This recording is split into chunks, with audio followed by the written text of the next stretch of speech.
Minimalism makes sense, right? If you're not buying stuff, then you're not spending money.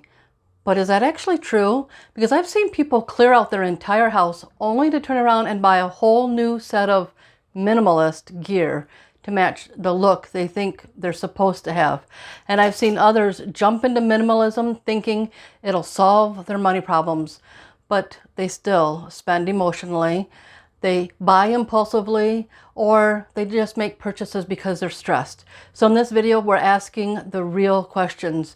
Does minimalism actually save you money? I'll show you where it helps, where it quietly backfires, and how to make it work for your real life, not just for someone else's idea of how things should look.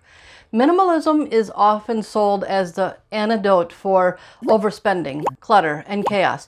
And let's be honest, on the surface, it totally makes sense if you're not constantly shopping, not drowning in Amazon boxes, and not filling your space with stuff.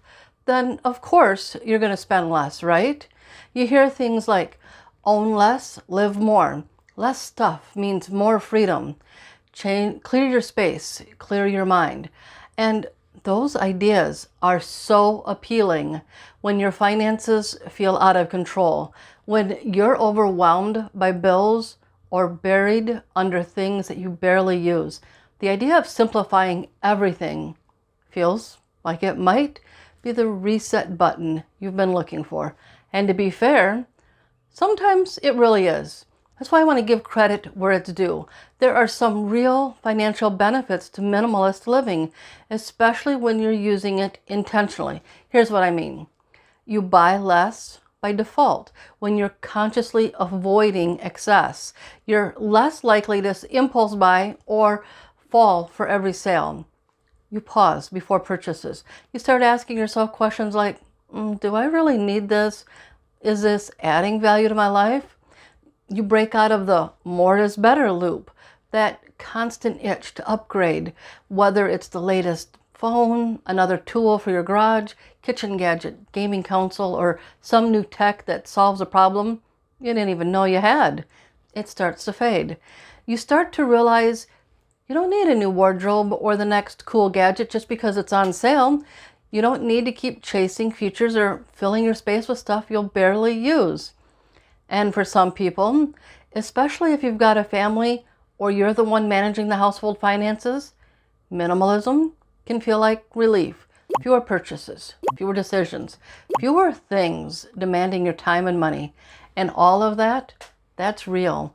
That can lead to savings, especially if you've been stuck in the trap of buying more and more and more stuff just because you're making more and more money. Minimalism can be the first time you pull back and say, wait, what actually matters to me? But there's a catch. Minimalism only works financially when it's based in values, not just in vibes. If you're doing it because your partner suggested it or because someone online made it sound like the secret to peace, focus, and financial freedom, it might feel good at first. But if you're not clear on what you're actually doing it for, if you're just following someone else's version of what less is more should look like, it's going to wear out fast. Because minimalism isn't a trend or a checklist. And it definitely isn't a one-size-fits-all thing. Minimalism is not a personality. It's not a solution for every money problem. And it's definitely not a magic pill. If you're not clear on why you're doing it and what you're replacing your old habits with, then you might declutter your house, but still be in the exact same spot financially a few months later. So yes, minimalism can help you spend less and feel more grounded, but it's not foolproof. And in some cases, it can actually backfire. And let's talk about that next. Here's the part most people don't always want to talk about. Minimalism can backfire financially, emotionally, and even energetically when it's done for the wrong reasons or done too fast. Let me give you a few real-world examples of how that happens. The aesthetic minimalism trap. You finally clear out all the clutter, and that part feels great. And then it happens. You walk into Target, Cabela's, Marshall's, Home Depot, or even open up YouTube or Amazon, and suddenly Everything you see is clean lines, matching organizers, sleek shelving units, and neutral tones. Next thing you know, you're buying all the stuff you just got rid of. But it all matches, unlike the stuff you decluttered, and they're all stackable. They have see-through drawers, and because it's labeled minimalist, it feels like a smart upgrade. Of course, it's all twice as expensive too. But hey, if you're gonna do something, might as well do it right, even if it costs more. Am I right? This is the trap of aesthetic minimalism. You're still spending money, sometimes more money, but now it's on things that look minimalist. And just like that, you've swapped out clutter for curated clutter. Now, I'm not saying there's anything wrong with wanting your space to look good, but if you're decluttering to save money and then spend hundreds trying to upgrade to the minimalist version of everything you just got rid of, that's not minimalism. That's just expensive redecorating. Next is the declutter then rebuy cycle. Another hidden cost comes from doing too much too fast. I've seen people go full speed ahead into decluttering, donating, selling, tossing, anything that doesn't spark joy or fit their new lifestyle plan. But what they don't always realize in that moment is some of that stuff is really useful still. It wasn't just clutter.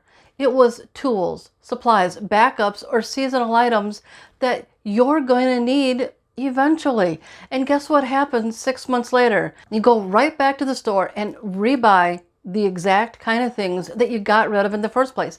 Not junk, but useful stuff that actually is needed. Just wasn't needed all that often. I know because I've done it myself.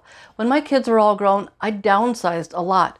At one point, I almost broke up the set of pots and pans because I figured, I don't cook as much anymore. Why keep all of this? Thankfully, someone stopped me, and later I found out that set was actually really expensive. I had no idea because it had been owned by the family for years, and a family member had given it to me a long time ago. And now, I still use all of them, just not every day like I did when the house was full, but they're still part of my life. And if I'd gotten rid of them in the name of minimalism, I would have had to replace them eventually, and probably with something cheaper and not as good, because I would have had a hard time justifying the idea of forking out several hundred to well over $1,000 just to replace them. And that's the part people don't always think about. Minimalism can feel like a fresh start, but if you're not careful, it just turns into a loop of buying things twice. So not only did you waste the money in the name of simplicity, but you also added time, frustration, and decision fatigue into the mix. Next is emotional spending. This one's big because it gets to the core of why so many people struggle financially, especially when they think they're doing all the right things. Minimalism doesn't erase your spending habit, it just hides them under a cleaner surface.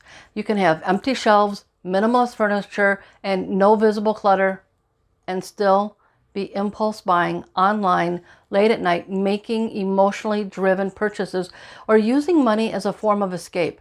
And sometimes the minimalist lifestyle can increase that urge, because when your life feels too empty, physically or emotionally, you may unconsciously try to fill that space again, not with just stuff, but maybe with distractions, new upgrades and purchases that feel aligned, even when they're not. But here's the truth. Minimalism won't save you money if your mindset or your habits are still in chaos.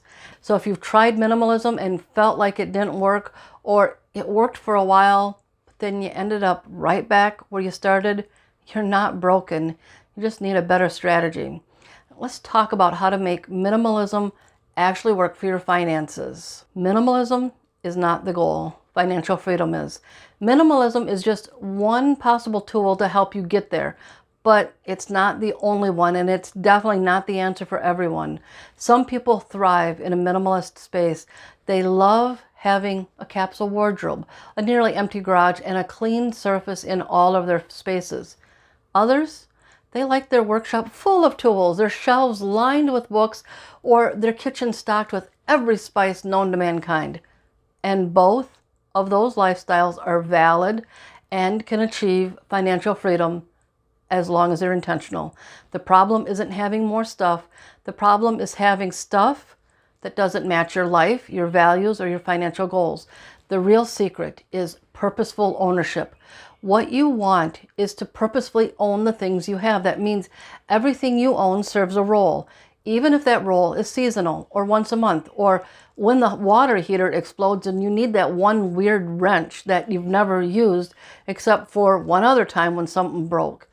When all 5 of your kids come home for the holidays with their spouses and you need that big pot for their favorite "my mom makes it this way" recipe. It also means you're not buying things because they're on sale, trending, or someone else said you should want them. You're buying because it fits your values. It fits your budget. It fits your actual day-to-day life. So here are a few quick mindset shifts that you can start using today. Before you buy something, ask yourself, is this solving a real problem or just giving me a quick hit of dopamine? And let's go beyond spending. Let's ask a few questions before you get rid of stuff. When you're decluttering, ask yourself, would I need to replace this within a year? If yes, you probably want to keep it. When you're simplifying, filter it through your values. Does owning this support the kind of life I'm building or distract from it? This is exactly what James Clear tells us in Atomic Habits. Real change doesn't happen from one big purge. It happens from small, consistent shifts in how you think, what you prioritize, and what you choose to repeat. You don't have to live life out of a backpack to have financial freedom or to be financially successful. You just need to know why you're buying, keeping, or letting things go. Minimalism might be the way to get there, or it might be just one stop on the path to something better, something more aligned with your life. So, does minimalism actually save you money? Sometimes, but only if it's rooted in purpose, not pressure. And if you've been trying to simplify your life, but your finances still feel all over the place, you're not doing it wrong. You just need a system that fits who you actually are, not who someone else told you to be. And that's what we're building here. Systems that support your financial freedom, habits that match your values, and a money plan that works in real life, not just in YouTube's highlight reels. If that is what you want, if that's what you're after, then this next video is the one you want to see.